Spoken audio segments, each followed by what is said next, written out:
It's your boy Byron Nominal Howitzer here to tell you about my experiences with the preview of the sequel of 28 Years Later. 28 Years Later 2, 29 Years Later. I was lucky enough to see an unfinished preview along with a bunch of other people, but most importantly, my good friend Sir Danny Boyle. And if I may say so, sir, well done.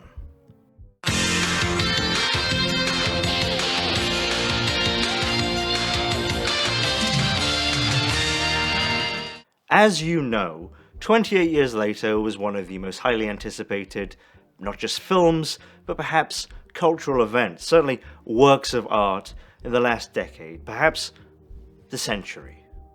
Here, Danny Boyle, Maestro Danny Boyle, produces a sequel tour de force that we haven't seen the likes of since Aliens, perhaps Die Hard 2. And I don't say that about a lot. Nothing, in fact, since Die Hard 2. It's all anyone's been talking about all summer, with Australia declaring June the 20th, 28 Years Later Day, and people in Riyadh making a line some 417 miles long just to see it in the City of the Future's premiere triple-scope IMAX. But it wasn't all fun. Let us take a moment to remember those lost in the riots of Caracas, when 60 of the 83 film reels disappeared mysteriously before the premiere. So many wasted. But I think we can all agree it was worth it. So to recap, in the first 28 Years Later film, 28 Days Later 1, typical cyclist Jack Days wakes up after almost a month in a coma to find what appears to be a normal day in London. Oh, someone's had a bit of a nosebleed. Oh no, it's zombies. Britain has been overrun by bloody zombies, more than usual, but luckily Jack Days meets some lovely people and they go on a nice adventure. The end. The sequel, 28 weeks later, is a lot like The Last of Us, so need I say more? The end. Again, as you know, 28 Years Later stars numerous Scottish and Scottish adjacent people, and much more importantly, Jason Momoa in his most compelling role to date. Wee Lad and Wee Lad's dad go out scrounging for scrap one day because they're Scottish. While they're out, they meet zombies and also naturist hiker Jason Momoa, who has been caught off guard by the said zombies. Teaming up, they hang out for a bit and eventually stumble across Baked Bean Man Ralph Fiennes, who's a bit creepy because he's English. He is a doctor though, so, he is a bit creepy, but he's not that creepy. And he is a doctor, so are you going to do better? Then they meet PewDiePie in his big comeback after his last controversy. Finally, they meet a gang comprised entirely of Jimmy Savile in an amazing Marvel-esque setup for the next installment. The end. So wow, I just finished watching the next movie in the new trilogy, always the best, and wow, the theatre I was in was comprised entirely of celebrities with a smattering of highly respected art critics, like myself. I even had a +1, very generous of the vendors, and I brought my gardener, Todd. Everyone was there, Melissa Joan Hart, Benjamin Netanyahu, all the hits, and wow, just wow, standing ovation. I am impressed, as you will be. Impressed. That is the word for me. Impressed. So let me break it down for you. This film does something that's never been done before. It takes characters from the last 3 films and puts them all together in this one, in a demi-monde ensemble tour de triomphe a la Dolce Vita. Velveeta. Wee Lad, Jeremy Renner, Ralph Fiennes, the little girl from the second one who has since blossomed into a woman who's good at computer and who wears leggings, and Jason Momoa all team up, and guess what? Early on it's revealed in pre-script that Jason Momoa is the little boy from the second one. That's only his bloody sister. And the law still stands in Britain. In the opening scene we get right to the action, with our crack team jet skiing all 26 miles across the English Channel until they get to the capsized hull of the Exxon Valdez, which they use to jump the cliffs of Dover before parachuting into Kent. There, their mission is revealed to us.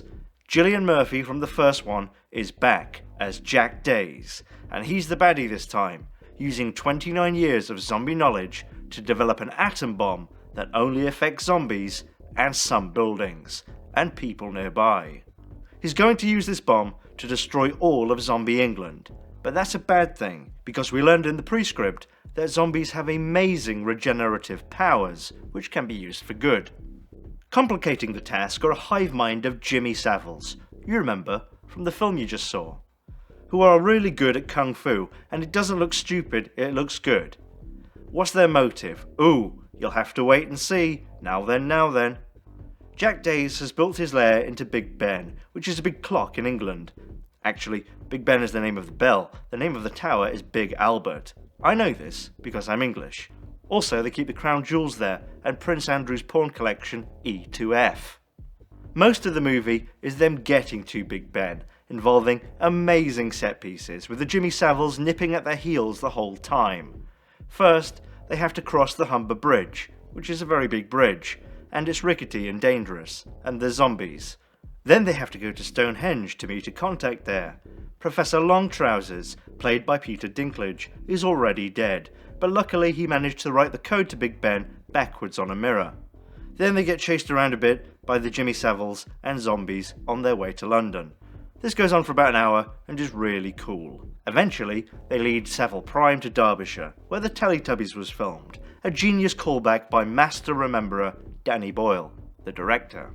Then, the Jimmies go mad, and there's no more Jimmy Savile problem. When our heroes get to Big Ben, they discover that Oppenheimer is using the crown jewels to enrich uranium. A fight ensues, and just when our heroes have the upper hand, Jack Days activates the nuke. But no, it's not a nuke, and Jack Days isn't the baddie, he's the goodie. Our heroes have been tricked. Their bosses are actually a shell company for L'Oreal Skunk Works, who in turn are a shell company for the Monsanto Corporation. In conjunction with United Health, who all this time have been genetically engineering a Mega Woman. Luckily, Jack Days has been building Mega Zombie, a Mega Zombie, powered by nuclear. A fight ensues again and ends up as a spear fight with Big Ben and Nelson's column as the spears. But then, the Thames ripples and from it emerges the most scariest giant creature of all, a mummy. Fade to black.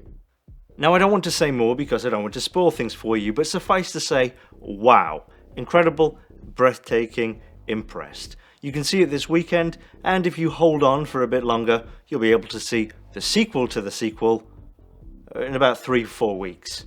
I don't know if they haven't finished filming yet, but that's what I want from Hollywood. Bang! Not 3 to 4 years waiting between sequels. Bang! Get it over with. Right? Rip off the band-aid. Right? Tell me, because otherwise I'll be like, oh yeah, I remember I liked Tango and Cash, but I can't remember what they were doing. You know, and I don't want to go back and watch the movie again just to understand, because I'll be like, oh no. Right?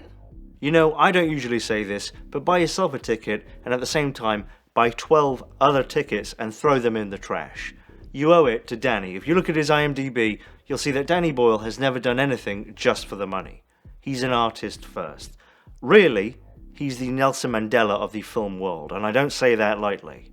You know, it's like Nelson's here and Danny's like, you know, very, very close. So, you owe it to him for all the great stuff he's made over the years. You know, virtually for free. You know, if anything, you've picked Danny Boyle's pocket. For shame.